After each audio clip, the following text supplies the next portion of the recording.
Hello বন্ধুরা, তোমরা কেমন আছো? আমি তো বেশ ভালো আছি। আজকের বানিয়ে ফেলেছি আমি কাঁচা আমের টক ঝাল মিষ্টি আইসক্রিম। কিন্তু এখানে আমি একটা মস্ত বড় ভুল করে ফেলেছি।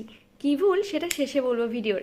আর এখানে আমি 3টে কাঁচা আম নিয়ে নিয়েছি, কুচি কুচি করে কেটে ফেলেছি। আর এটা মিক্সার গ্রাইন্ডারের মধ্যে দিয়ে দিলাম পুদিনা পাতা, আর দিলাম বিট লবণ 1 চামচ, দেখতেই পাচ্ছ চামচটা বিশাল বড়। তারপরে জিরা গুঁড়া, তারপরে দিলাম চাট মশলা। ভালো করে মিক্স করে গ্রাইন্ড করে নিলাম। দেখো কি সুন্দর একটা গ্রিন গ্রিন চলে এসছে। আর আইসক্রিমের এই মেকার এটা আমার কাছে ছিলই, আমি দিয়ে দিলাম।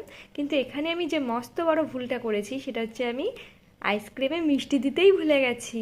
তারপরে আমি ফ্রিজ থেকে আবার সঙ্গে সঙ্গে বের করে, মানে আমার মনে হয়েছিল, তারপরে আমি দিয়ে দিলাম চিনি, তারপর মিক্স করে আবার দিয়ে রেডি করে ফেলেছি। তারপরের দিনে এটা খুব সুন্দরভাবে রেডি হয়ে গেছে দেখো। আর ভিডিওটি কেমন লাগলো তোমরা অবশ্যই জানিও। আর আমাকে অবশ্যই সাবস্ক্রাইব করে দিও আর কমেন্ট করতে ভুলো না। Thank you.